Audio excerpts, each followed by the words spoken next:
Yes, hello mga ka-KB. Bago tayo magwakas, meron muna akong good news para sa inyong lahat.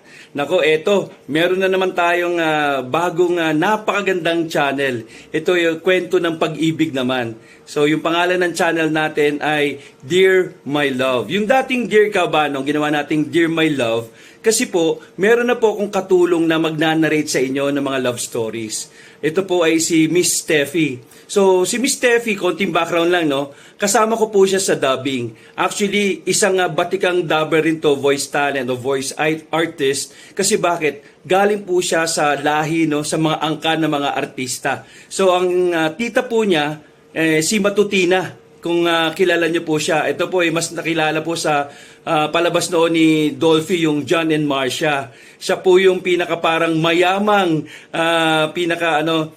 katulong, tawag doon sa pinaka head ng mga katulong. Po, yun na si Matutina. Biruin mo pagka kailangan nila ng pera, sabi nila ni Mrs. Delilah, ay, Matutina, magwalis ka nga doon at kumuha ka ng pera pa, mudmod mo sa kanila. Biro mo, winawalis lang. So, si Matutina, siya naman, yes, Mrs. Ganun naman yon. So, tsahin niya ito. Opo. At si Miss Steffi naman, siya ay isang magaling po na direktor. Siya po ay direktor ko po sa mga telenovela, yung mga Mexican novela na mga series.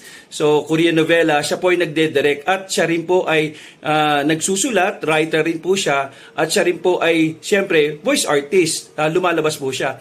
In fact, kasama ko rin po siya sa Sana Lord, sa Channel 5, yung pinaka parang radio drama nila doon. So, kami po ay nagkakasama rin doon. Kaya, drama talent rin po ito. O, radio drama talent. Kaya napakagaling po. So, siya po yung katulong ko po na magnanarrate po sa ating Dear My Love na channel, okay? So, yung link po ay nasa baba, okay? Diyan po natin ilalagay yung ating link ng ating bagong channel. So, please, supportahan niyo po ito para alam niyo po, talagang hindi po kami tumitigil na magbigay ng kasiyahan po sa inyong lahat, lalong-lalo na yung mga OFWs natin na talagang gusto po ma-relax sa napaka-stressful na trabaho nila sa ibang bansa. At syempre rin po yung mga kaibigan po natin dito na mga nagtatrabaho sa palengke, 'di ba, sa yung pumapasada sa mga FX or sa mga UB van, 'di ba, yung mga nasa tricycle na nakikinig po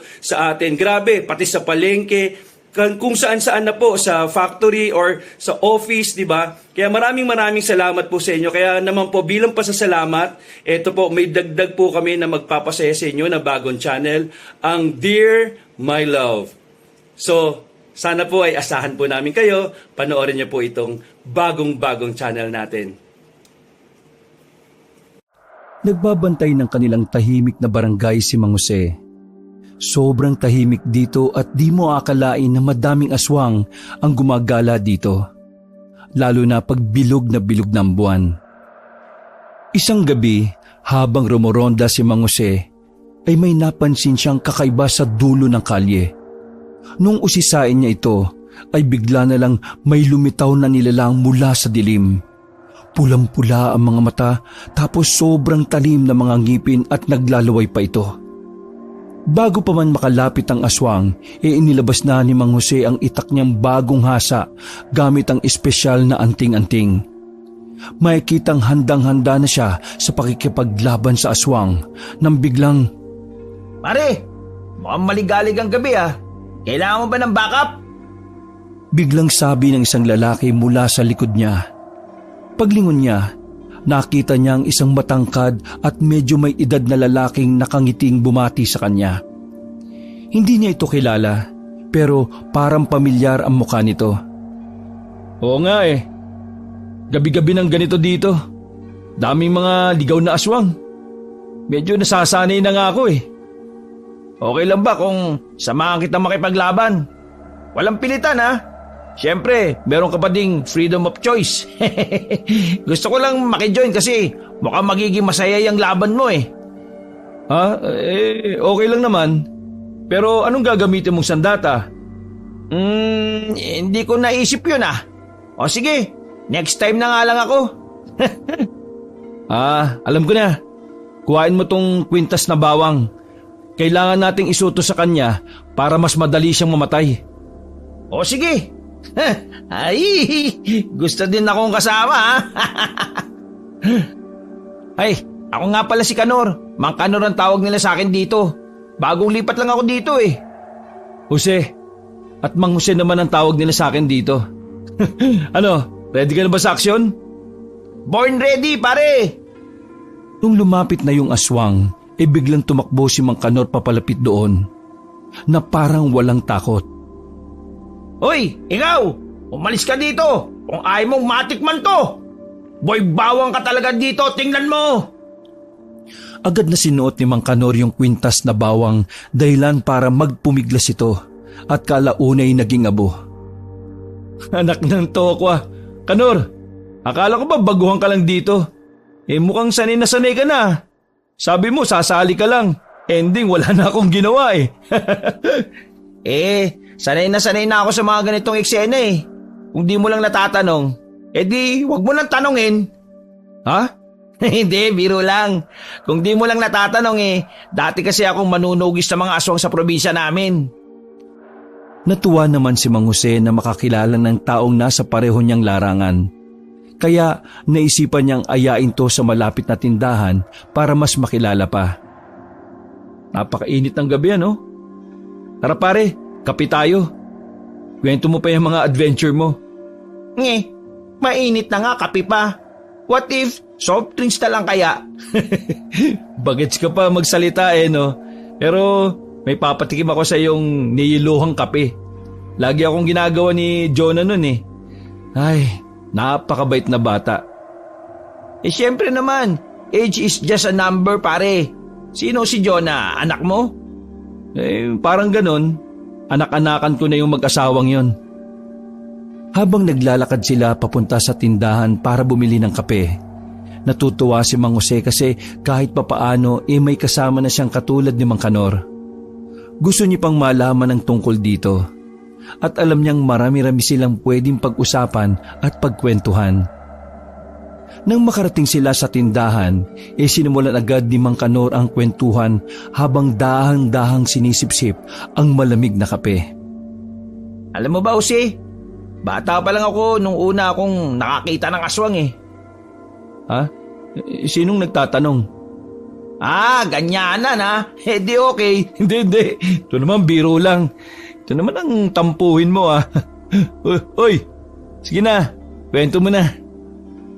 Nagtampo na ako Jose. Di mo na ako mapipilit. Magkukwento na yan, jujuju. Ba't pa naman ako ginagawang baby? Okay, sige na nga, eto na. Naalala ko pa noon isang gabi biglang nawindang lahat sa baryo namin kasi biglang nawala yung matandang babae. Lahat kami, takang-taka noon Tapos isang araw, may nakakita sa kanya. Grabe daw, payat na daw at halos hindi na makilala. Sabi nila, ginawa daw tahanan ng aswang yung katawan niya. Ha? Grabe naman. Nangayayat lang aswang kagad? Baka naman nag-gym lang. Iba kasi. Promise, kung nakita mo lang. So, mabalik ako sa kwento Dahil sa takot, walang miski isang gustong lumapit sa kanya. Pero ako, dahil naalala ko yung mga kwento ng lolo ko sa akin tungkol sa mga anting-anting at orasyon.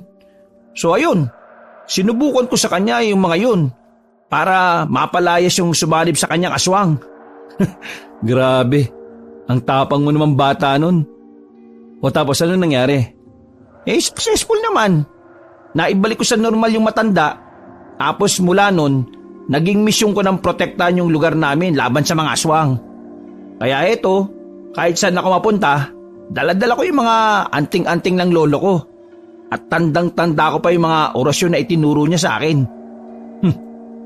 Iba ka, Kanor. Share ko lang din yung sa akin para fair Well, bilog na bilog yung buwan. Tapos, tahimik at malamig yung gabi nun. Biglang may kakaibang ingay mula sa likod ng bahay ng kapitbahay namin. Siyempre, na-curious ako. Di tiningnan ko. Pagtingin ko pare, may nakita ko nakakatakot na nilalang na nakatingin lang sa kulungan ng mga baboy. Tapos na yun. Yun na yun. Ha? Yun na yun? Akala ko naman kung anong nangyari. Baka naman bored lang yun kaya nakatingin siya sa mga baboy para maalis yung boredom niya. Hindi, biro lang. Ito talaga. So, ayun na nga. Kinuha ko kung anong pinakamalapit na pwede kong makuha. Nakakita ko ng 2x2. So, kinuha ko yun, tapos dahan-dahan kong nilapitan yung aswang. At bago pa man siya makapag-react, sinugod ko na kaagad siya. Grabe, ang gulat nung aswang nun eh. Siguro hindi niya inaasahan na may lalaban sa kanya. O tapos, paano mo siya napigilan? Di pinukpok ko siya ng pinukpok hanggang sa tumakas siya palayo. Hindi ko siya napatay nun. Pero napatunayan ko sa sarili ko na kaya ko pala. Kaya ko palang protektahan ng mga tao sa amin laban sa mga aswang. Pareho pala tayong dumaan sa mga pagsubok na nagturo sa atin, no? Kung paano maging matatag at matapang. Oo, at mukhang marami pa tayong pagdaraanan. Pero ngayon, mas magaan na sa pakiramdam na alam kong may kasama akong katulad mo, Kanor. Salamat sa pagtulong mo nga pala sa akin kanina, ha? Iba din kasi pag alam mong may kasama ka eh. Wala yun. Nilibre mo naman ako ng kape. Tas tinuruan mo pa ako nitong niyelohang kape. So, quits na tayo.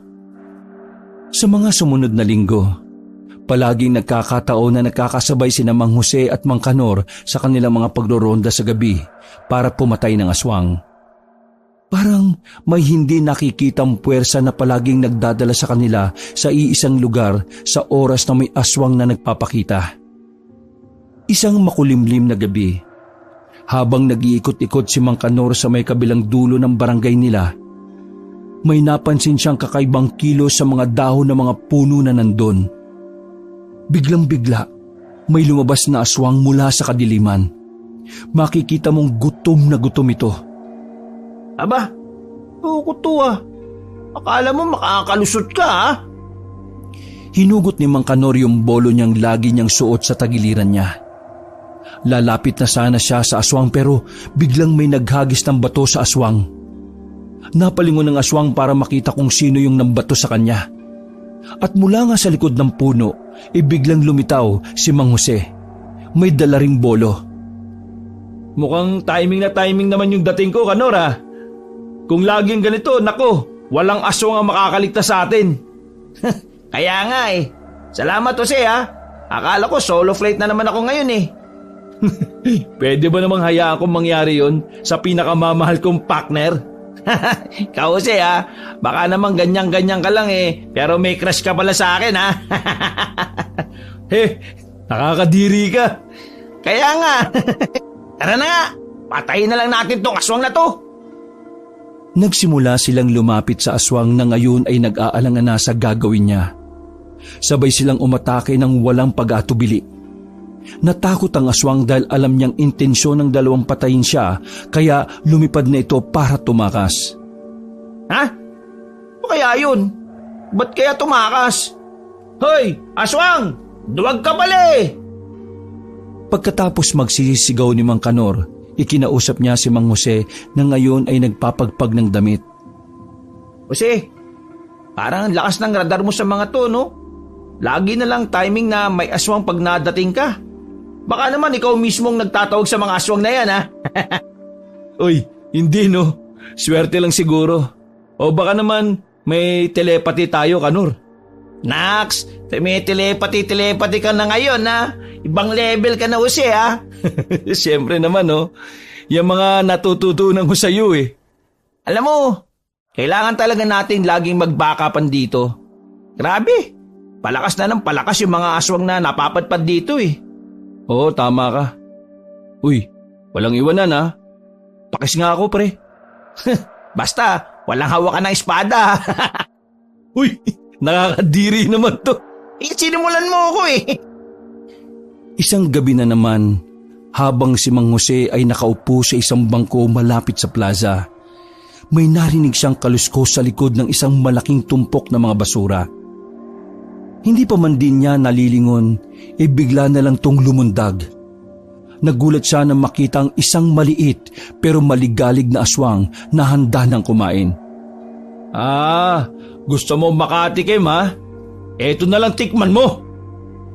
Mabilis na binunot ni Mang Jose yung bolo niya, pero sa hindi inaasahang pagkakataon, inatake siya ng gout niya. Naisip niya na dahil ito sa mani na nakain niya kanina at nilantakan pa niya ng todo. Jahe naman tong gout na to. Ang hirap lumakad. Sa gitna ng kanyang paghihirap niya sa paglalakad, may isang malakas na sigaw ang narinig niya dahilan para mapangiti ito. Jose! Tabi! Ako na dyan! Sige. Ay, naku. Teka, Rico. Sige na, tatabi na ako. Putik, ang sakit talaga Hinampas ni Mang Kanor ng anting-anting sa ulo yung maligalig na aswang dahilan para mamatay ito. Wow, pare. Para kang anghel na bumaba sa langit. Grabe yung timing mo. Perfect na perfect. Yan ano ba kasi nangyari? Bakit iika-ika ka? Di ka naman inaano ng aswang. Kanor, buti na lang talaga at lagi ka nandyan. Bisit kasi manina yan Pinatake tuloy ako ng gout ko Inalalayan ni Mang Kanor si Mang Jose hanggang sa makaupo ito sa bangko na inuupuan niya kanina. Diyan naman kasi tong gout na to Buti na lang talaga dumating ka. Siyempre pare, sabi ko naman sa'yo, di ba? Walang iwanan.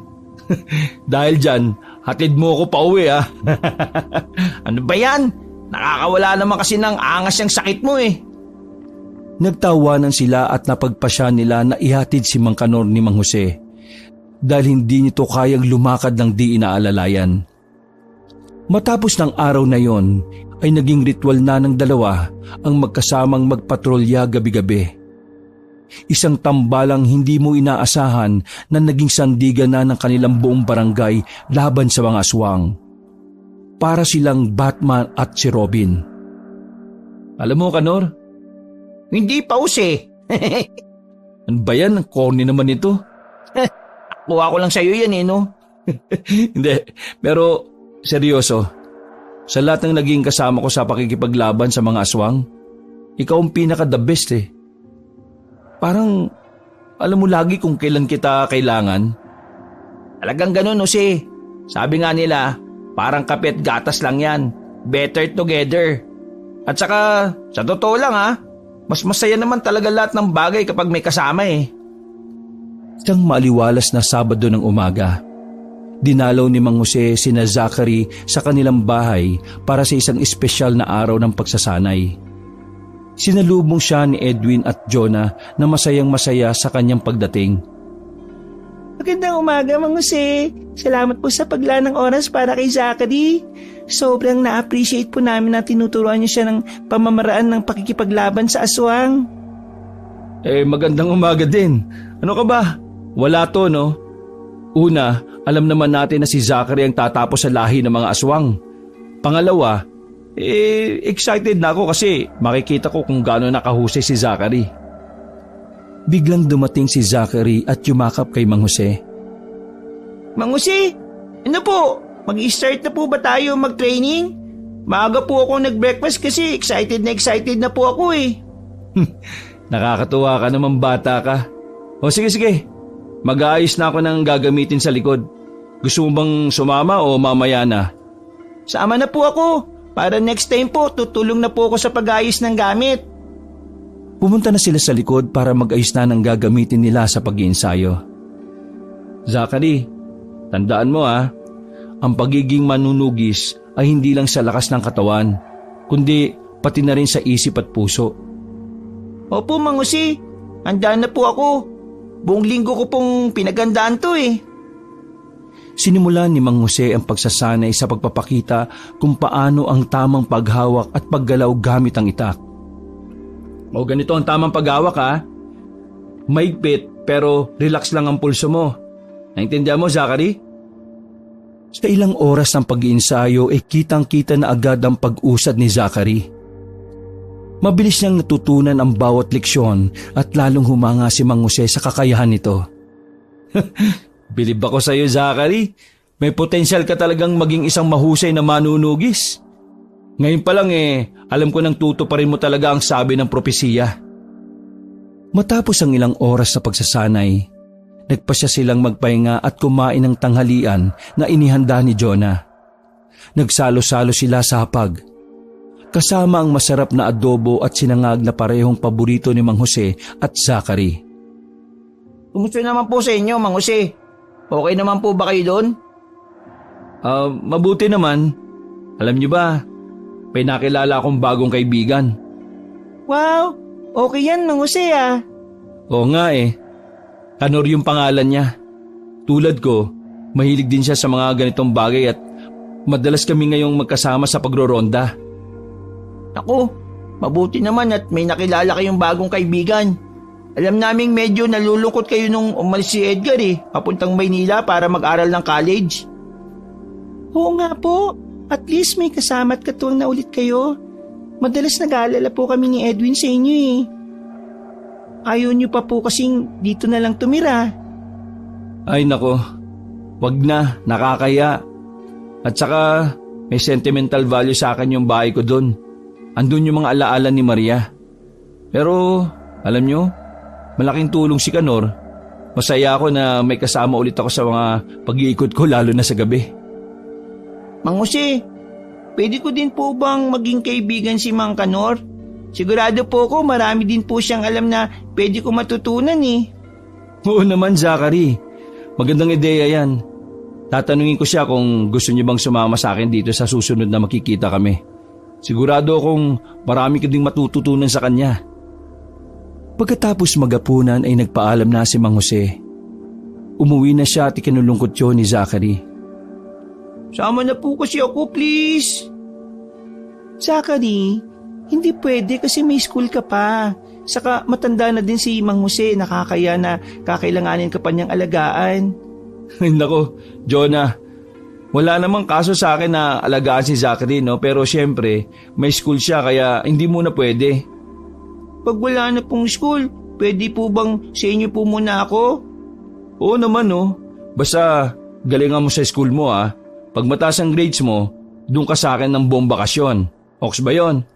Oks na oks po. Salamat po ulit See you po next weekend. Dati malungkot si Mang Jose tuwing umuwi galing kila Zachary dahil magiging mag-isa na naman siya. Pero ngayon ay masaya siyang babalik sa bayan nila dahil alam niyang may kaibigan siyang nakakasama. Pagdating ni Mang Jose sa kanilang bayan, hinanap niya kaagad si Mang Kanor sa mga lugar kung saan sila kadalasang nakikita. Pumunta siya sa tindahan kung saan sila madalas magkape, sa plaza kung saan sila madalas nag-uusap, at sa simbahan kung saan madalas silang nagdarasal ni Mang Kanor tuwing gabi bago rumonda para maghanap ng aswang. Ngunit sa hindi inaasahang pagkakataon, wala si Mang Kanor sa alinman sa mga lugar na yon.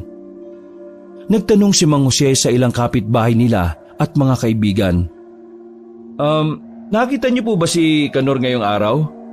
Ang weird Kanina ko pa siya hinahanap pero hindi ko mahanap. Ay Jose, hindi mukhang wala si Kanor ngayon dito. Bira ko siyang makita ngayon sa mga nakaraang araw. Nung maggagabi na, napag-isipan ni Mang Jose na umuwi na muna sa bahay niya. Nag-aalala siya na baka may masamang nangyari sa kaibigan lalo na't matanda na ito. Ay, kakaiba ito Hindi naman biglang nawawala si Kanor nang walang pasabi. Bulong niya sa sarili habang nakaupo sa luma niyang upuan habang nag-iisip ng mga posibleng dahilan o posibleng lugar kung saan makikita ang kaibigan. Kinagabihan, nagdesisyon si Mang Jose na subukang rumonda dahil madalas nakikita niya ang kaibigan tuwing may aswang pero nitong gabi na to ay hinarap niyang mag-isa ang aswang at walang miski anino ni Mang Kanor ang nagpakita sa kanya. Matapos rumonda, nagpunta si Mang Jose sa tindahan kung saan sila madalas tumambay ni Mang Kanor upang magkape at magkwentuhan. Sinalubong siya ng tindero na matagal na niyang kilala.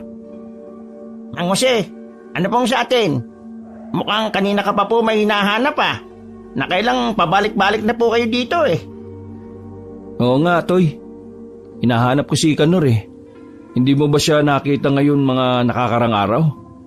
Daming nagsabi sa akin na ilang araw na daw nilang hindi nakikita Nakakapag-alala na. Kanor? Sino pong Kanor? Ano? Amnesia lang? Yung kaibigan kong laging kasama dito. Mang Kanor, baka mas kilala mo siya sa pangalan na yun.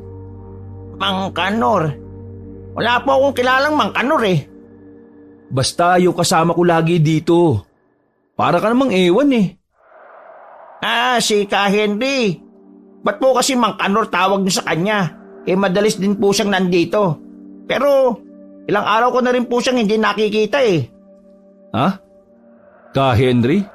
Anong Ka Henry? Sigurado akong Kanor ang pangalan niya. Kasi ilang beses na kami magkasama at magkausap eh. Bakit Ka Henry ang tawag mo sa kanya? Yun naman po kasi talaga ang pangalan niya eh. Ay naku, hayaan mo na nga. Di naman mahalaga ngayon kung anong pangalan niya eh. Dahil sobrang nakakapagtaka naman. Ano yun? Bigla na lang nawala? Alam niyo po kung anong mas nakakapagtaka? Ano yun? Nakakapagtaka po kung paano kayo naging magkaibigan ni Ka Henry. Sobrang gaspang po ng ugali nun eh. Tapos ang taas pa ng tingin sa sarili. Alam mo, una sa lahat, paanong mas nakakapagtaka yung taong bigla na lang nawala? Pangalawa, nawawala na nga yung tao kung ano-ano pang paninirang sinasabi mo dyan. Nagsasabi lang naman po ako ng totoo. Masama po talaga ang ugali ni Ka Henry. Tanong niyo pa po. Baka ibang tao yung tinutukoy mo. Mabait si Kanor sa totoo lang. Binubuwis namin ang buhay namin para maging ligtas kayo. Di yung gagawin ng taong mataas ang tingin sa sarili, no? Sa pagkakaalam ko, Henry po talaga ang pangalan nun eh. Lagi niyong nakakasama dito. Pero hindi ko po alam na Mang Kanor pala tawag niyo sa kanya. Baka may iba po siyang pangalan na ginagamit sa ibang mga kaibigan niya. Saka, baka po natsyempohan ko lang na galit siya. Nagtaka si Mang Jose sa narinig. Bagamat alam niyang maaring may ibang pangalan ng isang tao, depende sa kung sino ang tumatawag dito. Naisip niyang malayo ang Henry at Kanor at parang imposibleng kahit isang beses ay di nabanggit ng pangalan yung pangalang Henry. Alam ba kung saan siya nakatira? Opo, yan lang po sa may kabilang kanto. Ha? Saan dun? Pwede mo ba ituro sa akin kung paano pumunta dun? Gusto ko lang sana siyang kumustahin eh. Oo naman, Mang Jose. Doon lang ang bahay niya, sa dulo ng kaling ito. Kaliwa ka po. Tapos, yung bahay na may malaking puno ng mangga sa harapan, yun na po yung bahay niya. Ayun. Sige. Salamat ah. Kung sakaling makita mo siya, pakisabihan na lang din na hinahanap ko siya ha. Habang naglalakad, hindi maalis sa isip ni Mang Jose ang pagtataka. Bakit kaya Ka Henry ang tawag sa kanya dito? Ano kayang hindi ko alam tungkol sa kanya? Pagdating ni Mang Jose sa bahay na may malaking puno ng mangga sa harapan, agad itong kumatok. Pero nag-aalangan siya kasi baka ibang tao ang tinutukoy ng tindero kanina. Matapos ang ilang sandali bumukas na yung pinto. At lumabas ang isang lalaking may itsura kumpara sa nakasanayan niyang itsura ng kaibigan niyang si Mang Kanor. Ang lalaking ito na tinatawag na Ka Henry ng tindero ay nakasuot ng magarang damit at makikita mo sa kanyang may kayabangan siya sa kilos pa lamang. Sino ka? Anong kailangan mo? Nagtataka si Mang Jose dahil kung tingnan at kausapin siya ng kaibigan, parang di siya kilala nito. Uy Kanor, ako to si Jose. Hindi mo ba ako natatandaan? Saka, ba't ganyan ka magsalita? Saka manamit. Ano nangyari sa'yo? Ano bang pinagsasabi mo ha? Hindi kita kilala. Saka Henry ang pangalan ko. Kung ano-anong tinatawag mo sa akin eh. Kung wala ka importanteng sadya, umalis ka na lang dito.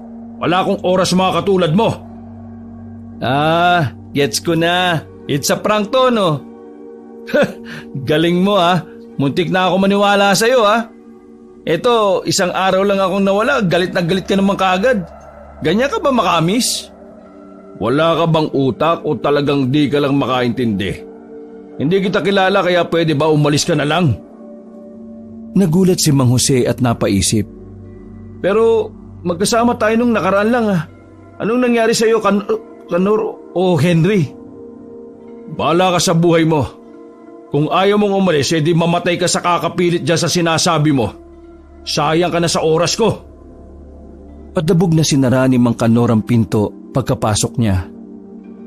Walang nagawa si Mang Jose kundi umalis na lang. Gulong-gulo siya sa nangyayari. Hindi niya maintindihan kung bakit naging ganun yung kaibigan niya sa kanya. Habang naglalakad pa uwi, hindi niya matanggal sa isip niya yung kakaibang pag-uugali at pananamit ng kaibigan niya. Ano kaya nangyari doon?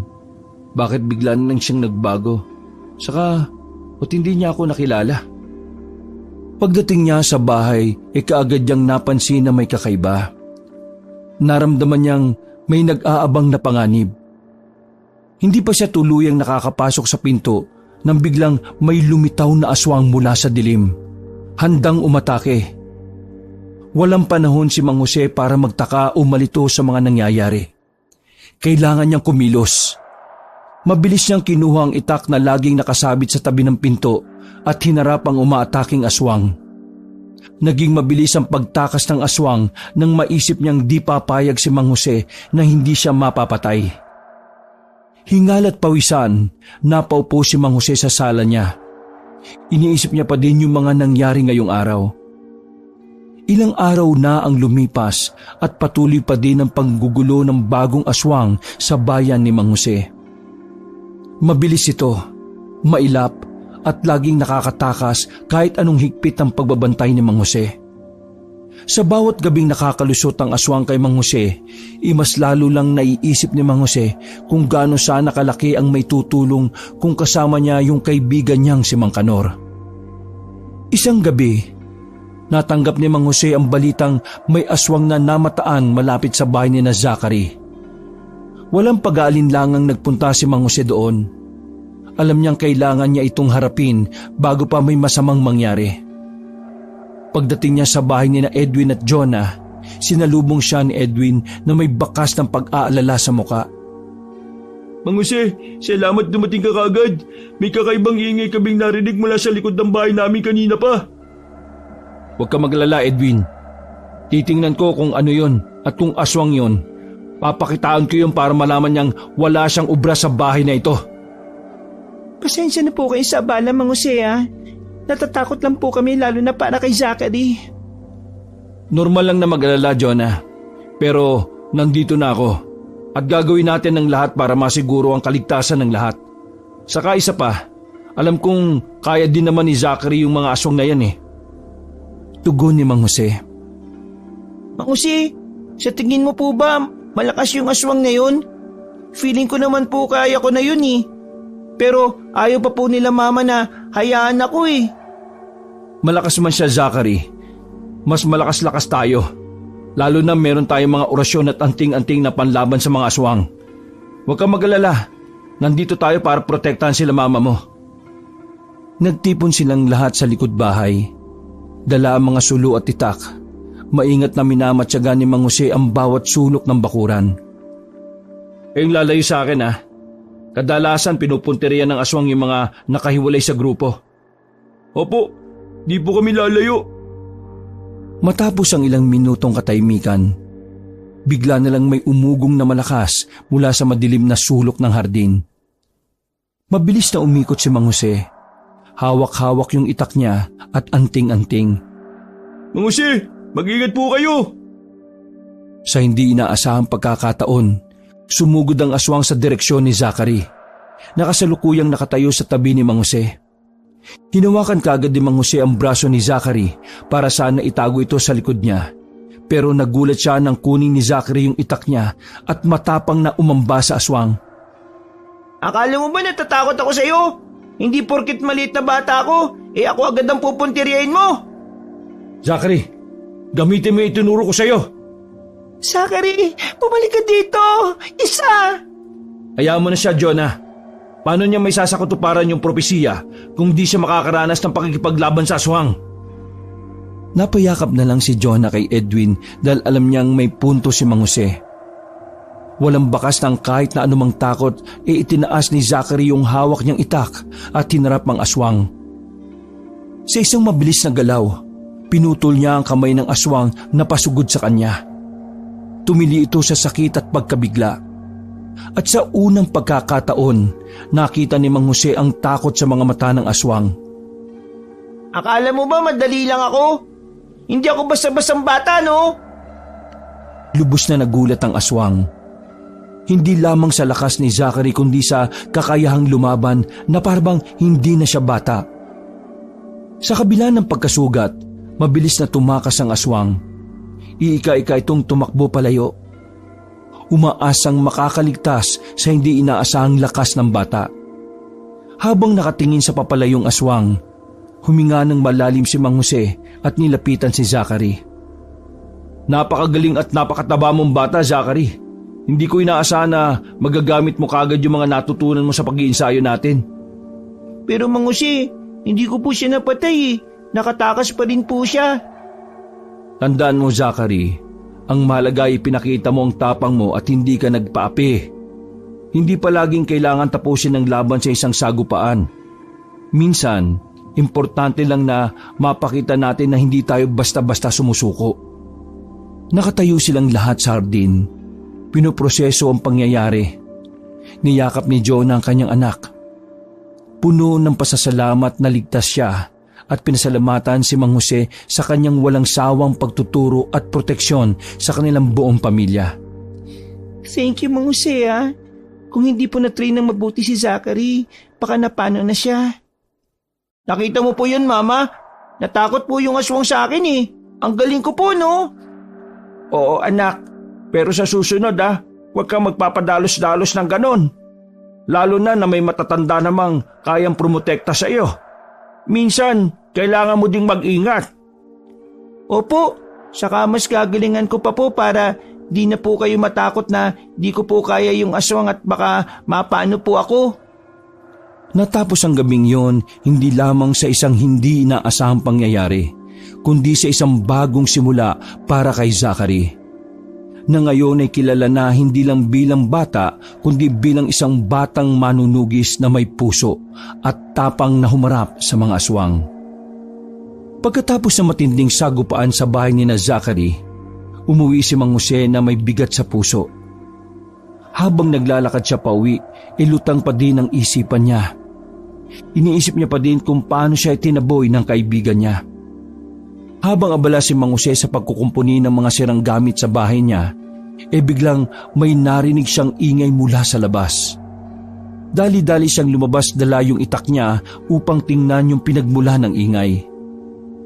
Paglabas niya, nagulat siya dahil nakita niya si Mang Kanor na ngayon ay nakangiti at nakasuot ng normal niyang porma.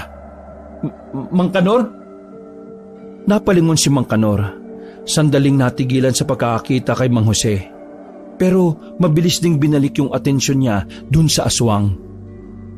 Walang salitang nagpatuloy siya sa pakikipaglaban gamit yung itak niya. Tumulong si Mang Jose at magkasama nilang napatumba ang aswang.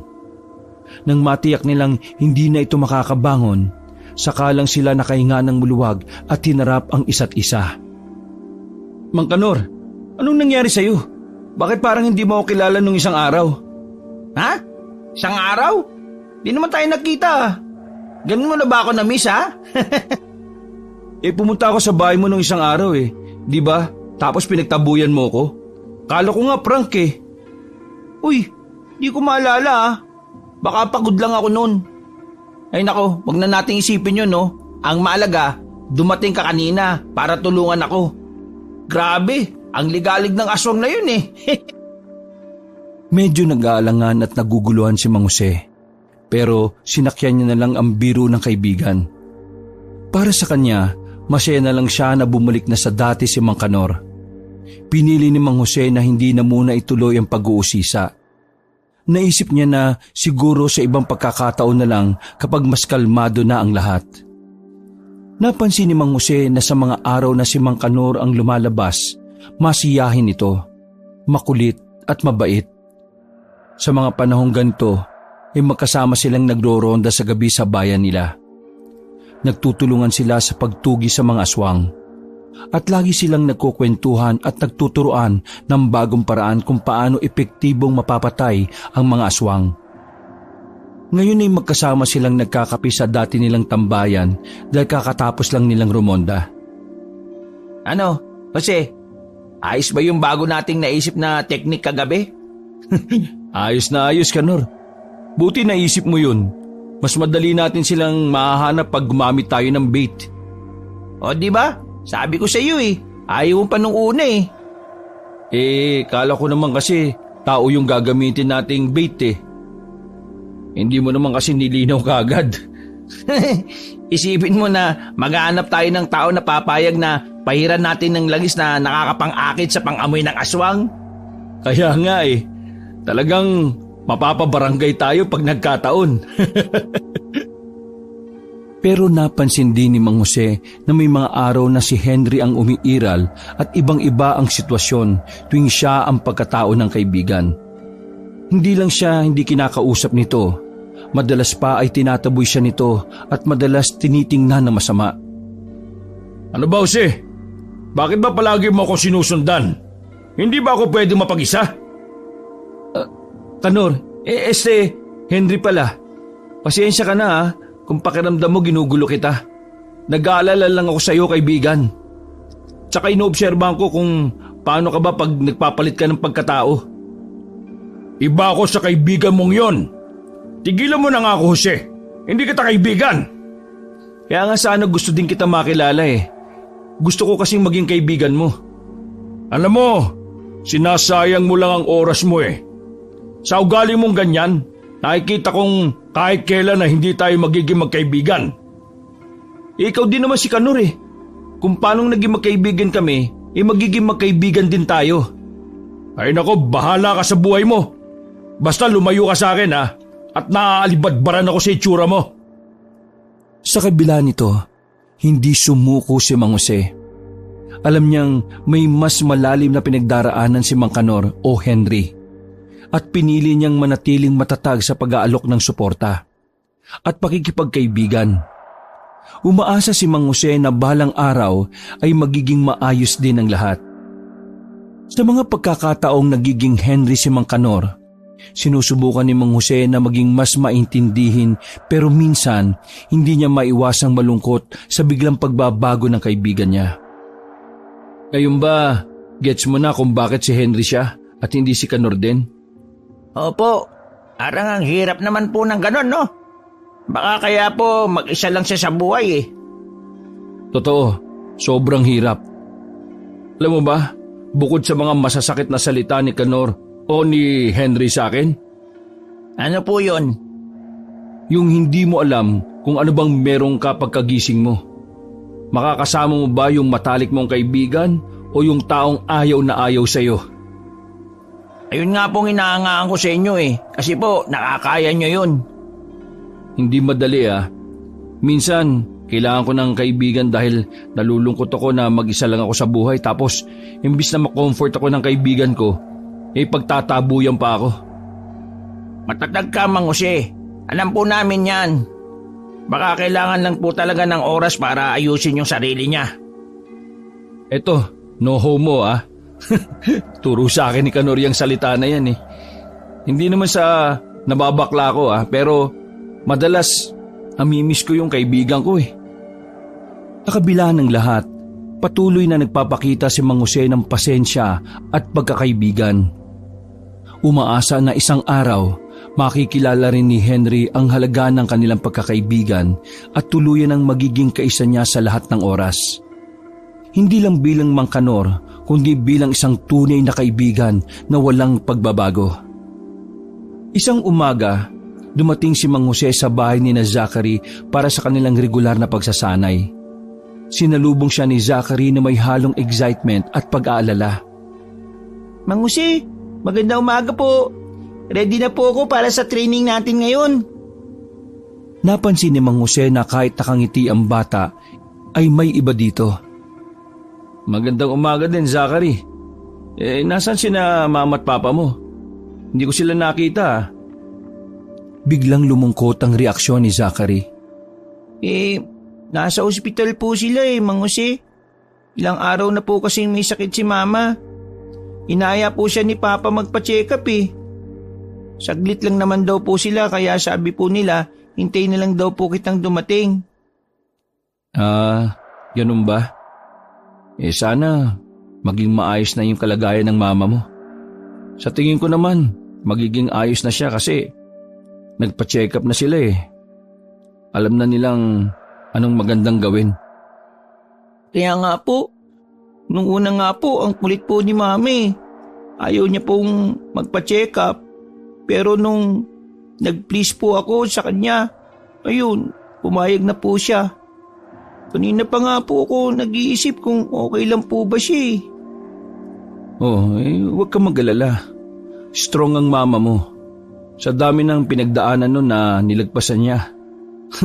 Sisiw na lang sa kanya yung sakit na yan. O sige, ganito na lang. Simulan na lang natin yung training mo para matuon na sa iba yung isip mo. Okay po sa akin yun. Lalo na po, sabi nila inaaswang din daw po yung mga may sakit eh. Sisiguraduhin ko pong poprotektahan ko po si Mama kahit na ano pong mangyari. Nagsimula silang mag-practice ng mga basic na paggalaw at ilang teknik na pagtatanggol sa sarili.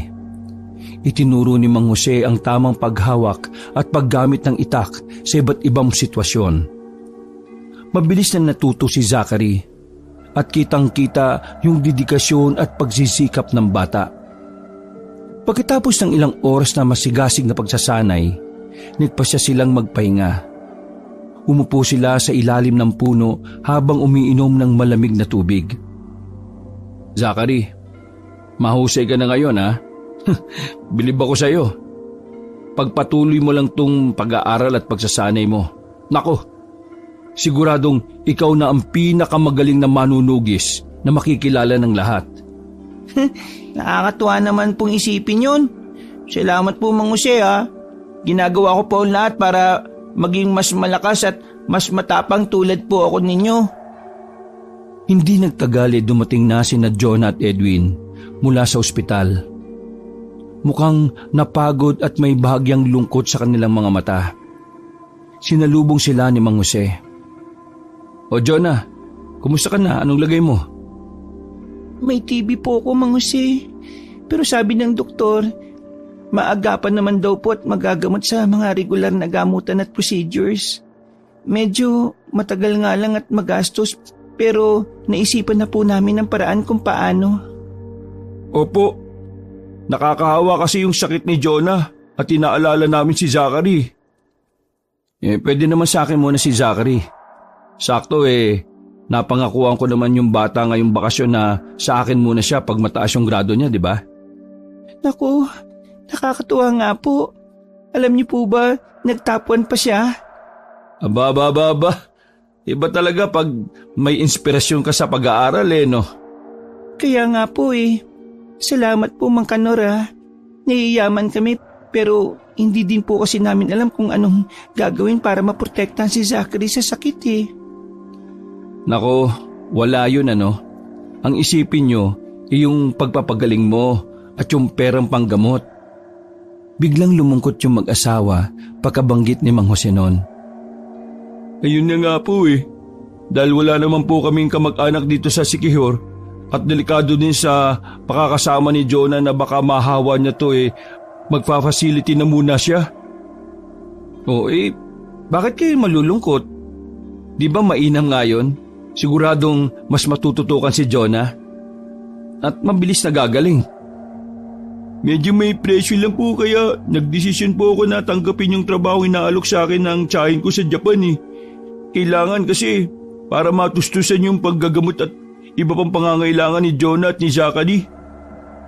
Magiging maayos din ang lahat. Payo ko mag-ipon ka para makauwi ka kagad at makapagnegosyo na lang dito. Ayun nga po sabi ko Mabilis lang naman yung 6 months. Hindi natin mamamalayan magkakasama na naman tayong lahat. Matapos noon sinabi na nila kay Zachary kung ano yung sitwasyon at kung ano muna ang mangyayari habang nagpapagaling si Jonah sa facility. Kahit bata pa si Zachary, ay makikita dito na nauunawaan niya ang sitwasyon kaya naging matatag siya. Alam niyang may problema lang sa hinaharap yung pamilya niya at sa ngayon ay positibo siyang magiging maayos din ang lahat. Masaya po ako Mang Jose Sobrang swerte po namin kasi meron po kaming tulad niyo po na handa pong tumulong sa amin kahit anong mangyari. Kaya masaya po ako dahil alam ko pong maganda po yung plano nila mama at papa eh. Mas mabilis pong gagaling si mama sa ganitong paraan kaya okay lang po sa akin. Tama ka, Zachary. Malakas at matalino kang bata. Mahalaga rin na lagi kang may komunikasyon sa mama at papa mo, ha? Hindi madali sa kanilang malayo sa iyo. Opo, lagi ko po silang tatawagan at kukumustahin. Sakto po, nagpadala daw po ng pera yung lola ko eh, para po makabili ako ng cellphone para daw po makapag-video call po ako sa kanila. Ayun, mainam yun. Ikaw ang pagkukunan ng lakas ng mama at papa mo. Kaya importante yun. Nagpaalam na ang tatlo sa isa't isa. Si Jonah ay pumasok na sa facility para sa mas tutok na pag-aalaga sa kanya ng mga nurse at doktor. Si Edwin ay saglit na maiiwan sa bahay nila para mag-asikaso ng requirements bago lumipat sa Japan at si Zachary naman ay sumama muna sa bahay nila Mang Jose. Araw-araw naglalaan si Zachary ng oras para makapag-video call sa kanyang mga magulang. Sa tulong ni Mang Jose na sinisiguro na maayos ang koneksyon sa internet. Nakakausap ni Zachary ang kanyang mama at papa. Kinukumusta niya ang kalagayan ng mama niya at nagpapakwento siya sa papa niya tungkol sa kung anong meron sa ibang bansa. Ay mama! Hello papa! Hello anak! I miss you both! Ako din, miss ko na kayo. Mama, kumusta na po? Pakiramdam niyo po ngayon? Okay naman ako anak. Unti-unti na akong gumagaling dahil sa mga gamot. Huwag ka mag-alala ha. Naku, buti naman po.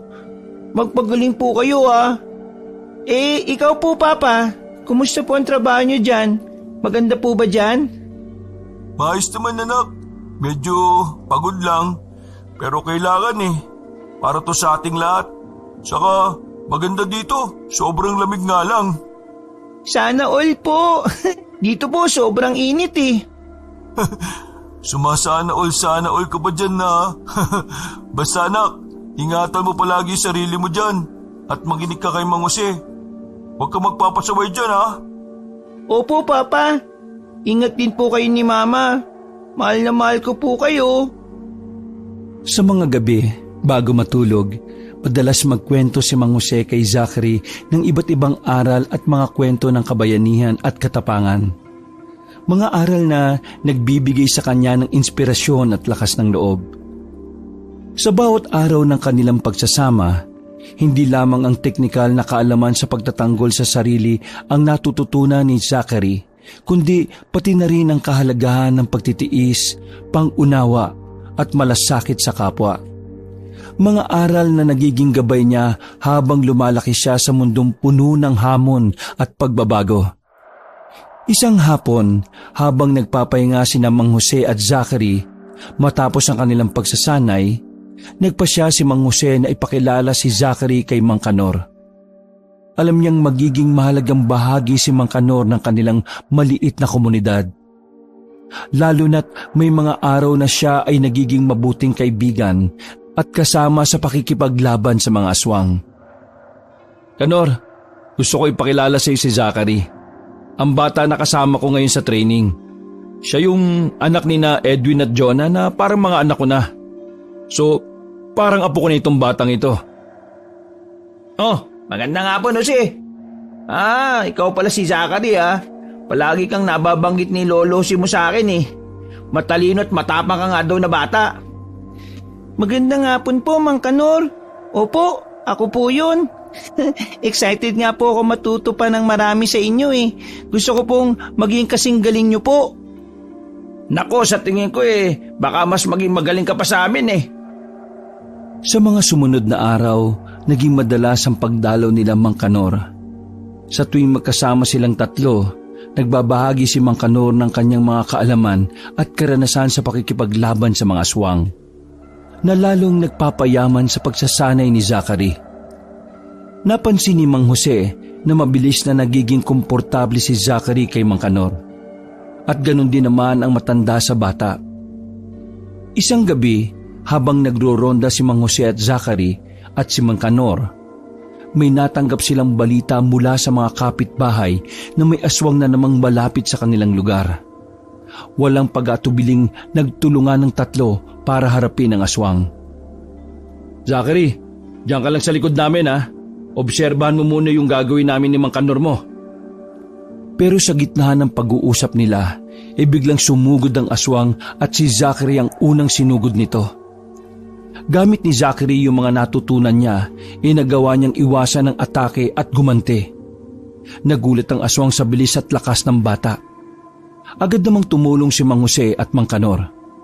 Magkakasama nilang nilabanan yung aswang at dahil sa pagtutulungan nila, napatay nila ang aswang. Aba, hindi ko inaasahan yun, Zachary ah. Ang tapang mo nga talaga. At kahit bigla yung pag-atake, nakapag-isip ka kagad ng tama. Oo nga, nakaka-proud ka Zachary. Grabe, ang tapang mo kanina. Talagang pinakita mo kanina lahat ng natutunan mo sa mga pag-iensayo natin ha. Salamat po. Hindi naman po ako natatakot eh. Alam ko po, kayang-kaya ko yung aswang. Lalo na po, nandyan po kayong dalawa para tulungan ako. Mula noon, lalo pang tumibay ang pagkakaibigan at pagtitiwala nilang tatlo sa isa't isa. Naging mas malapit sila hindi lamang bilang mga kasama sa laban, kundi bilang isang pamilya na nagtutulungan at nag-aalaga sa isa't isa. Sa paglipas ng mga araw, hindi may kakaila ang pagiging malapit ni Mang Kanor kay Zachary. Tuwing magkakasama sila, tila ba lalong lumalalim yung samahan nila. Madalas silang nagkukwentuhan at nagtatawanan. Isang hapon, habang nakaupo silang tatlo sa ilalim ng malaking puno sa likod ng bahay ni Mang Jose. Kasi, hindi ko maipaliwanag pero parang may kakaibang koneksyon ako kay Zachary. Ang lapit ng loob ko sa batang to eh. Napansin ko nga eh. Nakakatuwa nga eh. Mabuti naman at nagkakasundo kayo ng husto. Siguro kasi namimiss ko na yung anak at apo ko. Matagal ko na silang hindi nakikita eh. Dahil kay Zachary, feeling ko eh, parang bumabalik yung pakiramdam ng may kasama akong bata sa bahay.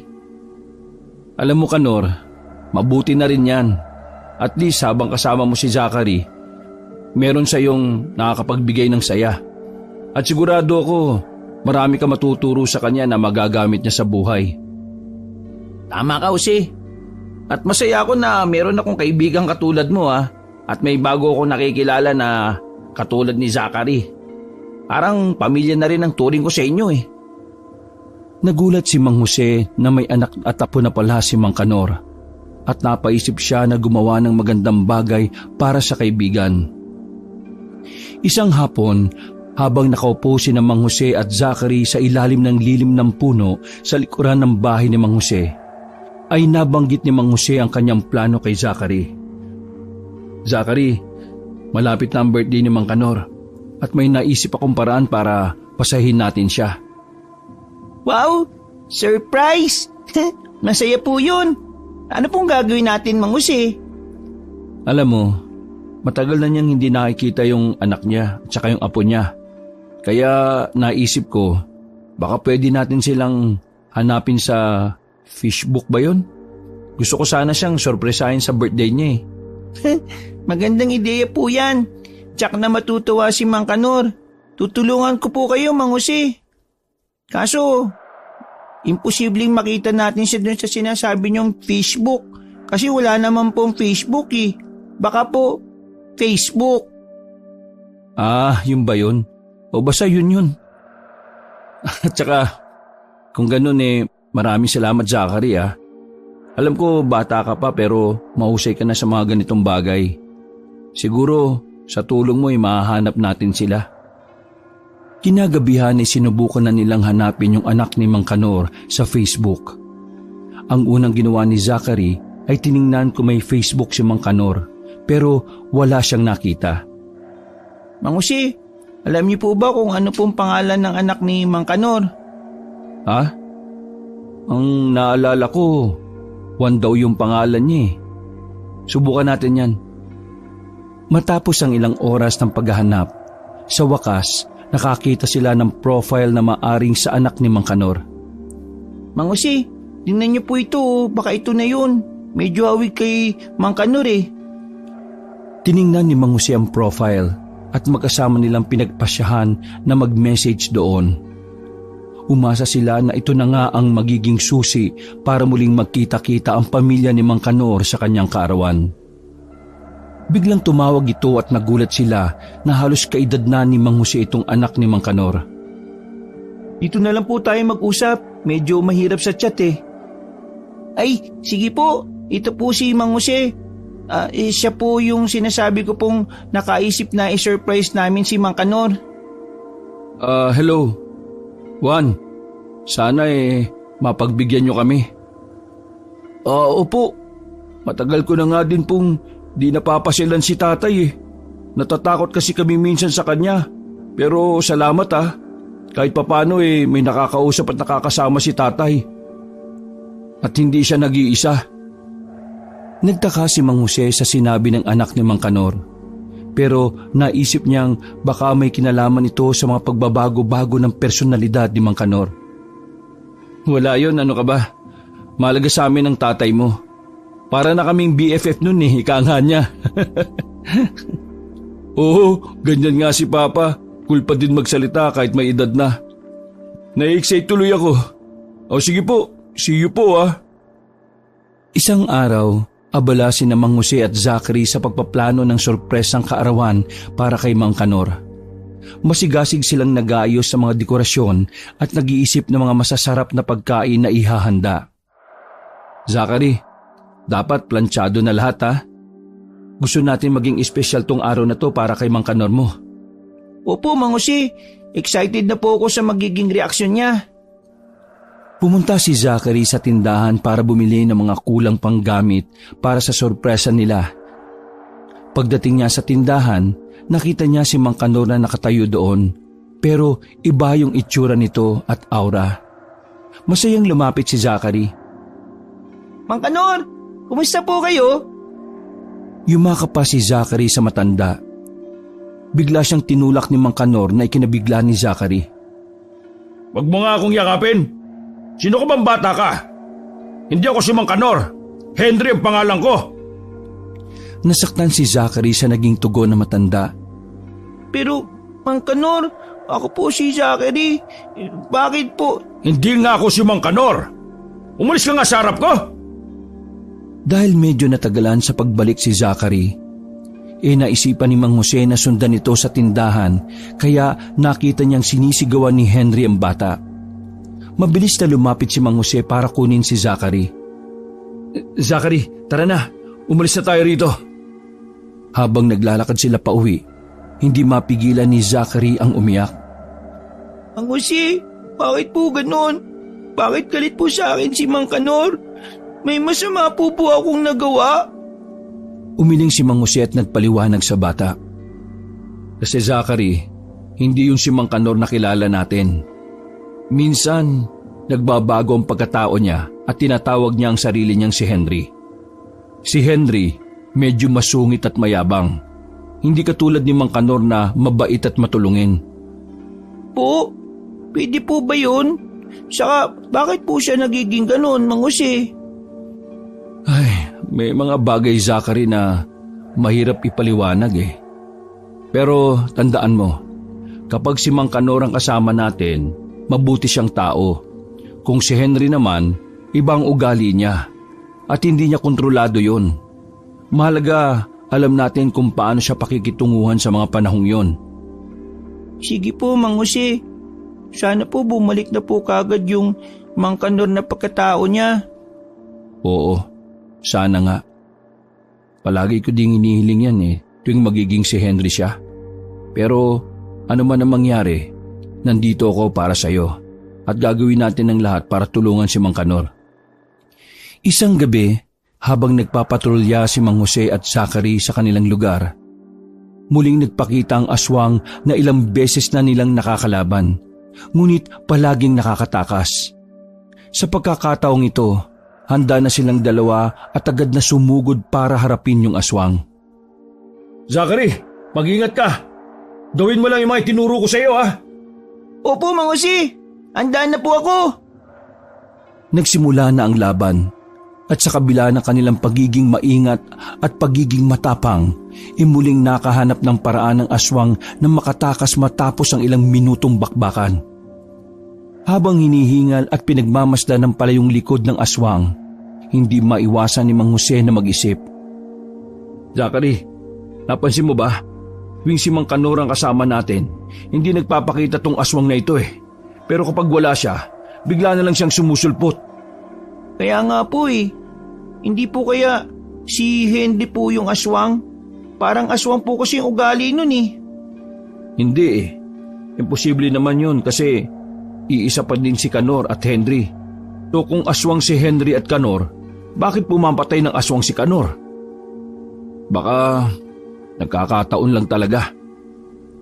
Siguro nga po. Kung andito lang po si Mang Kanor, baka matagal na po nating napatay yung makulit na aswang na yun eh. Kaya nga Zachary, alam mo ang kailangan nating gawin ngayon? Mas paghandaan pa yung aswang na yan. Hindi natin alam kung kailan ulit lalabas yan eh. At kailangan mapatay na natin siya sa susunod na makita natin siya. Kaya nga po, promise po, next time papatayin ko na po talaga yung aswang na yun. Isang hapon, habang nagpapahinga si Mang Jose at Zachary, dumating ang anak ni Mang Kanor na galit na galit. Oh, mabutit napadalaw ka. Ano atin? Akala po namin okay na si tatay eh.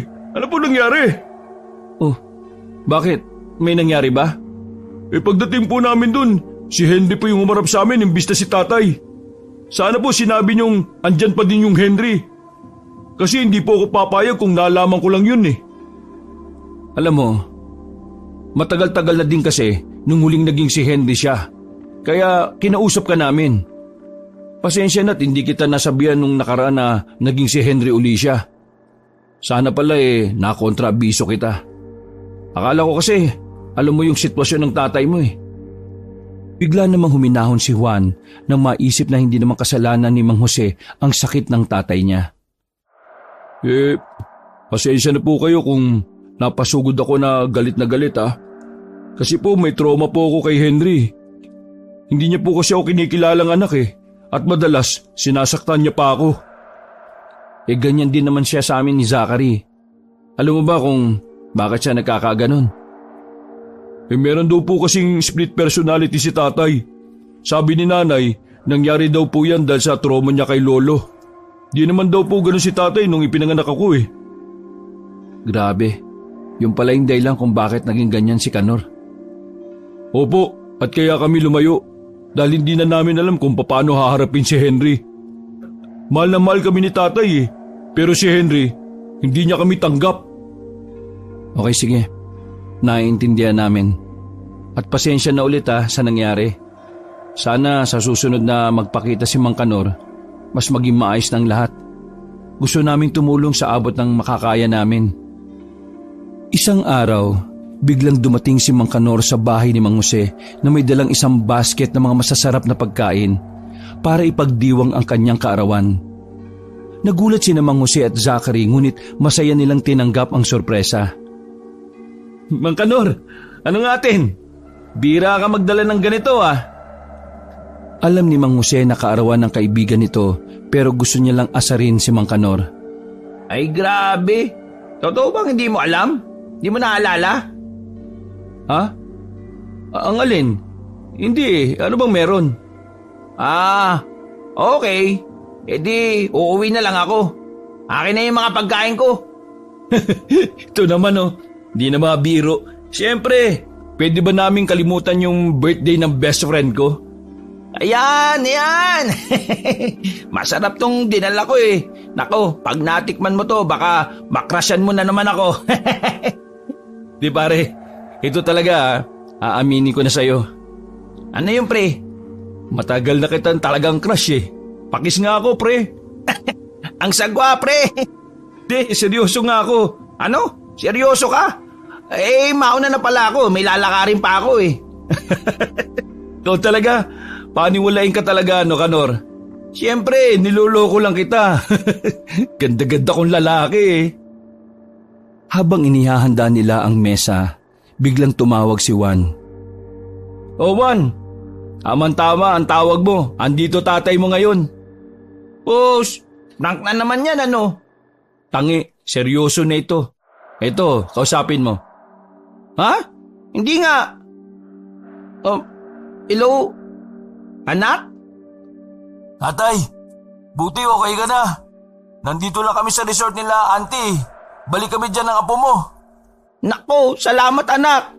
Ito yata ang pinakamasayang kaarawan na makakaroon ako pag nakita ko kayo ng apo ko.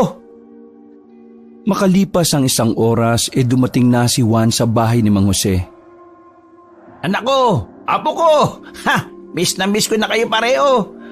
Ba't ba din nyo ako dalawin madalas ha? Tay, alam niyo naman po yung dahilan, di ba? Nangyari na naman po kahapon eh.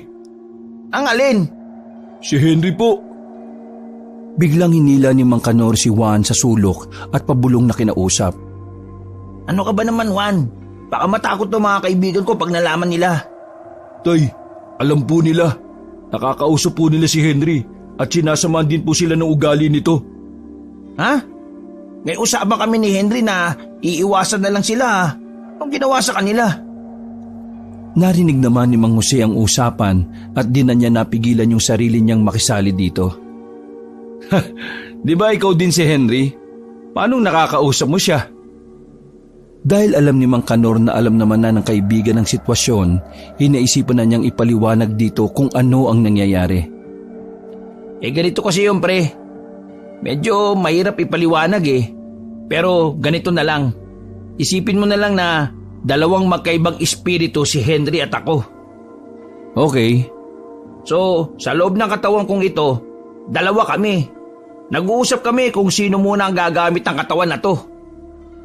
Dapat di mo na hinahayaang gamitin ni Henry yung katawan mo. Ang gaspang ng ugali nun, pre. Wag mo muna siyang husgahan, pre. May mabuting puso naman yun. Di niya nga lang din kontrolado yung sarili niya dahil sa... Dahil sa ano? Wag muna natin pag-usapan yung pre. Gusto ko lang sana mag-enjoy ngayon dahil birthday ko naman Napaisip si Mang Jose kung anong dahilan ni Henry. Bakit siya nagkakaganon? Pero nirespeto niya ang kagustuhan ni Mang Kanor na wag na munang pag-usapan yung tungkol doon. Bago umalis ang anak ni Mang Kanor, ay nakiusap ito na magpatingin si Mang Kanor sa espesyalista at pumayag naman si Mang Kanor. Kinagabihan, pagkatapos nilang maghapunan at magkwentuhan tungkol sa kanilang mga plano at nangyari sa araw na yon, nagpasya si Zachary na tawagan ng kanyang mga magulang para kumustahin ang kanilang kalagayan. Hello ma, kumusta po kayo dyan? Okay naman ako anak. Huwag ka mag-alala. Alam mo ba, malapit ang umuwi ang papa mo. Po? Talaga po? Oo. Yung amo niya kasi naisipang tumira dito sa Pilipinas dahil nakapangasawa ng Pinay. Naayos lang nila yung mga papeles at makakauwi na din sila. Wow, Mama! Excited na po ako. Sabi ni Papa, uuwian daw niya po ako ng snow pag uwi niya dito Ay nako, kalokohan talaga ng papa mo. Kung ano-ano pinapangako. O ikaw, kumusta ka dyan? Ligtas ba kayo? Okay naman po kami dito, Mama. May bago nga pala kaming kaibigan, si Mang Kanor. Mabait siya at marami siyang itinuturo sa akin. Napatigil si Zachary dahil may kumatok sa pinto. Ay, Mama, sandali lang po May kumakatok, babalikan ko po kayo. Paalam ni Zachary bago niya inilagay sa hold ang tawag. Binuksan ni Mang Jose ang pinto at bumungad sa kanila ang isang kababaryo nila. Hingal na hingal at mukhang takot na takot. Mang Jose, pa-help naman ang soul namin. May tsakang aswang po na umaligid sa bahay namin. Baka kainin niya pa ang baby ko, Diyos ko! Agad na kumilos si Mang Jose. Kinuha ang kanyang gamit na panglaban sa aswang. Mang Jose, paano po siya makaka-baby? Lalaki po siya. Hindi napansin ni Mang Jose ang tanong ng bata at agad na nilak ang pinto at pinuntahan nila yung aswang. Zachary, mag-iingat ka ha. Sumama ka sa akin pero alalahanin mo lahat na itinuro ko sa iyo ha. Hindi tayo pwede magpabaya. Opo, anda po ako Mang Jose. Tara na po, tulungan na po natin sila. Mabilis silang pumunta sa lugar kung saan nandun daw yung aswang para patayin ito. Isang linggong hindi nagpakita si Mang Kanor at labis itong ikinabahala ni Mang Jose. Inisip niya na baka nagdadalawang isip si Mang Kanor sa pagpapatingin sa espesyalista. Kaya napagpasya niyang bisitahin ng kaibigan upang kumbinsin nitong ituloy ang pagpapagamot. Ngunit hindi niya alam kung si Mang Kanor ba o si Henry ang makakausap niya. Pagdating ni Mang Jose sa bahay ni Mang Kanor, sinalubong siya ni Henry na may bagyang ngisi sa mga mukha nito. Anong sa atin, Jose? Nandito ka na naman. Bakit? May hinahanap ka ba? Kanor, Henry, pumayag na si Mang Kanor magpagamot. Kumbinsido siya na kailangan niya ito. Katawan niya to, kaya dapat siyang masunod. Magpapagamot? Ang galing mong magpatawa, Jose. Hindi sakit ang meron kay Mang Kanor. Sumpa ito, Jose. Sumpang hindi mo maiintindihan. Siyempre, kwento mo yan eh. Eh di yan talagang sasabihin mo para di magpagamot si Kanor. Saka, kahit na sumpa pa yan, may mga paraan para matulungan si Kanor. Di ko hayaang maipit siya sa kalagayang hindi niya gusto. Gusto mo ba talagang malaman ang totoo, Jose? Biglang nagpalit si Henry ng anyo. Siya nga yung aswang na laging nakakatakas sa kanila. Ito ang sumpa na binigay kay Kanor na ngayon ako ang nagdurusa. Aswang si Kanor? Biglang nagbago yung ekspresyon ng mukha ng aswang. Ingat ka din ano. Ako nga nagdurusa eh. Ako lang ang nagiging aswang. Tinanggihan niya ang ama niya nung gusto nitong ipasa sa kanya yung mutya ng pagkaswang. Kaya gumawa ng orasyon ng papa niya para gumawa ng isa pang pagkatao kay Kanor na ako ang magiging aswang. So, ikaw yung isang pagkatao na umako nun? Alam mo, nakakapikon ng pagpapaliwanag sa iyo eh. Napakabagal mong pumikap. Sakto, nagugutom na ako. Kaya kakainin na lang kita. Hindi handa si Mang Jose makipaglaban sa aswang, kaya nung sugurin siya ng aswang, agad siyang natumba. Akala ni Mang Jose katapusan na niya. Mabuti na lang ay dumating si Zachary, dala ang kanyang sariling mga armas at kaalaman na itinuro ni Mang Jose. Agad niyang tinulungan si Mang Jose at magkasama nilang nilabanan si Henry. Zachary, salamat at dumating ka. Siyempre naman po, di ko po hayaang masaktan kayo ng aswang na to. Sobrang lakas ng aswang na ito ngayon dahil determinado itong patayin ng dalawa. Kaya hindi nanalo ang dalawa laban sa kanya. Akmang kakainin niya na sana si Zachary, pero napansin nito ang kwintas na suot ng bata na may larawan nila ng mama niya. Biglang natigilan ng aswang at bumalik si Henry sa anyong tao. Sino tong nasa kwintas ng bata? Yan ang mama niya. Bakit? Kilala mo ba kung sino yan? Siya yung nasa propesiya. May pag-asa. May pag-asang matapos ang lahi ng mga aswang. Alam mo yung propesiya? Paano mo naman nalaman yon? Humarap si Henry kay Zachary. Anak. Agad namang naintindihan ni Mang Jose na ito ang gumahasa sa anak-anakan kaya walang atubiling sinapak niya ito. Hayop ka! Ang tanda-tanda mo na. Ilang taon pa lang si Jonah nun ah. Sinira mo yung buhay niya. Napakahayop mo! Pinagsasapak ni Mang Jose si Henry at hinayaan lang ni Henry yon dahil alam niya kung gaano kabigat yung nagawa niya. Natauhan lang si Mang Jose nang marinig si Zachary na umiiyak. Laban na po, Mang Jose. Natatakot na po ako. Di ko po maintindihan bakit niya po ako tinawag na anak eh. Di po ba si Papa Edwin ang papa ko? Kinailangan kong gawin yon dahil parte yun ng propesiya. Isang babae ang magpapaibig kay Kanor sa unang tingin at kailangan magkaanak sila. At ang anak na ito ang tatapos sa lahi ng mga aswang. Kasama na ang aswang na kumukontrol sa akin. Alam ba to ni Kanor? Walang alam si Kanor. Alam niya yung babaeng yun, yung tinutukoy sa propesiya. Pero ayaw niyang may gawin dahil nakita niyang bata pa ito. Kaya ako na lang ang gumawa para sa kabutihan ng lahat. Pinauwi ni Mang Jose si Zachary dahil alam niyang sensitibo ang pag-uusapan nila ni Henry. Nang makaalis na yung bata, sa kanya pinagpatuloy ang pag-uusisa. O sige, sabi lang naman nila, di ba, kailangan magkaanak. Bakit kailangan panggahasain? Sa tingin mo ba, papayag yung babaeng yun kung aalokin lang namin na magkaanak? Sa tingin mo ba, may pag-asang mahalin niya ang isang matandang tulad namin at papayag siyang magkaanak kami? E di sana sinabi mo na lang sa kanya yung propesiya, di yung binaboy mo pa siya. At maniniwala ba siya nun? Napaisip si Mang Jose dahil tama ang katwiran ni Henry. Di lang niya matanggap na dapat mangyari ang dapat na mangyari. Para sa kanya ay napakasaklap na di naman ginusto ni Jonah ang mga nangyari. Pero para di naman ito sa kabutihan. Alam mo ba kung ano ang dapat sunod na mangyari? Ang alam lang namin siya ang tatapos sa lahi ng buong aswang. Pero di naman namin alam kung paano. Maaring mali kayo sa intindi sa propesiya. Ako na ang huling aswang at mawawala lang ang sumpa pag natanggap ako ng anak ko ng buong puso. Hindi niya kailangang patayin ang lahat ng aswang. Ang kailangan lang niya ay putulin na ang sumpa sa akin.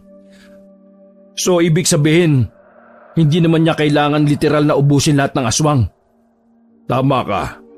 Lahat ng mga kasalukuyang aswang ay hindi na din magkakaroon ng kakayahang ipasa ito pag natupad ang propesiya at namatay ang hiyas na meron ako. Pagdating ni Mang Jose sa bahay, agad niyang hinanap si Zachary at ipinaliwanag ang lahat. Naintindihan ng bata ang nangyari at ang dapat pang mangyari para matapos na ang lahi ng mga aswang. Naintindihan ko na po. Pero bago ko po siya matanggap at mapatawad, gusto ko po munang mapatawad po siya ni Mama at ni Papa. Kasi po, hindi naman po ako yung ginawa niya ng masama eh. O sige Zachary, susubukan natin kausapin ng mama at papa mo tungkol dito. Agad na tinawagan nila si Edwin at Jonah. Nung una ay akala nila magiging mahirap para kay Jonah ang pagtanggap dahil tahimik lang ito sa buong pag-uusap. Pero nagulat sila sa sinabi nito bago magpaalam sa telepono. Alam niyo po, dahil sa sakit ko, na-realize ko na maikli lang talaga ang buhay. Ngayon naisip ko na ayaw kong gugulin itong second life ko sa galit at puot. Pag-uwi po ni Edwin sa linggo, makakalabas na din po ako dito. Gusto ko po siyang makausap ng harapan. At dumating na nga yung araw na pagkikita nila. Nung una hindi pa sang-ayon si Edwin. Pero nirespeto niya yung kagustuhan ng asawa niya. At naisip niya na hindi na din naman maibabalik yung nakaraan. Kaya walang kwenta kung magagalit pa sila. Nang mapatawad na ni Jonah si Henry, ay ganoon na din ang naging desisyon ni Zachary. Nagulat silang lahat dahil parang mahika na lumabas sa bibig ni Henry ang hiyas at nagkabasag-basag ito. Naputol na ang sumpa tulad ng sabi sa propesiya. Sayang naman po yung mga tinraining ko. Di ko naman po pala magagamit. Marami pang kasalukuyang aswang ang gumagala. Kakailanganin natin patayin silang lahat para tuluyan ng mabura ang buong kaaswangan. At mukhang kailangan mong turuan si Henry, Zachary. Si Kanor lang kasi ang may talento sa pagpatay ng aswang eh. Walang alam tong isang ito kundi lumapang. Wala pong problema. Alam ko, kayang-kaya nating ubusin silang lahat. At masayang nagtawanan ng tatlo ng araw na yon. Wakas.